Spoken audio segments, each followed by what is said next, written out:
Okay အားလုံးပဲမင်္ဂလာပါ Sunrise ကနေပြန်လေးကြိုဆိုလိုက်ပါတယ်ဆိုတော့ Honor AI ဆက်ရဖုန်းတစ်ခုကိုချပြလိုက်တယ်ပေါ့နော်ဆိုတော့ဒီဖုန်းကတာမန်ဖုန်းတစ်ခုမဟုတ်ဘူးပေါ့နော်သူကဒီလှုပ်ရှားနိုင်တဲ့ဆက်ရဖုန်းတစ်လုံးလို့ပြောမယ်ဆိုလို့ရှိရင်ပို့မှန်မယ်ပေါ့နော်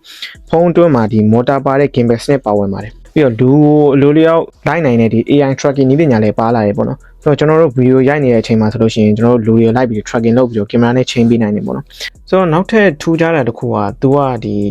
ကားတဲ့ဗီဒီယိုရိုက်တဲ့အခါမှာတချင်းတန်နဲ့ဒီ live အောင်လုပ်ပေးတဲ့ကင်မရာ movement တွေကိုသူက auto ထည့်ပေးနိုင်တယ်မှာပေါ့နော်ဆိုတော့ပုံမှန်ဆိုလို့ရှိရင်ကျွန်တော်တို့လူကလိုက်ပြီးတော့ကင်မရာ movement တွေထည့်ပေးရတယ်ပေါ့နော်ဆိုတော့ဒီဖုန်းကနေပြီးတော့အခုနောက်ပိုင်းမှာတော့ကျွန်တော်လုပ်ပေးနိုင်မယ့်အနေအထားရှိလာပါပြီဆိုတော့ဒါကကျွန်တော်တို့ဖုန်းကကျွန်တော်တို့ရိုက်ပေးနေမျိုးမဟုတ်ဘဲနဲ့ကျွန်တော်တို့နဲ့ဖုန်းနဲ့အပြန်အလှန်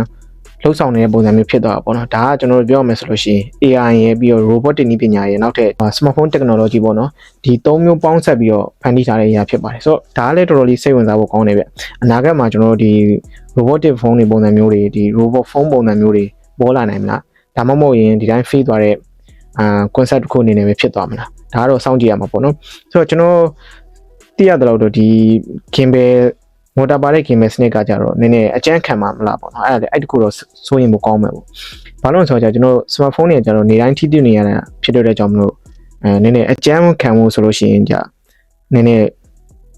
အကျန်းခံမှာမလားဆိုတော့နည်းနည်းစိတ်ပူဖို့ကောင်းနေဗျဒီဗီဒီယိုကြည့်နေတဲ့သူတွေရောဘယ်လိုမျိုးထင်ကြလဲအောက်က comment တွေမှာတခုပြပြပေးသွားလို့ရပါတယ်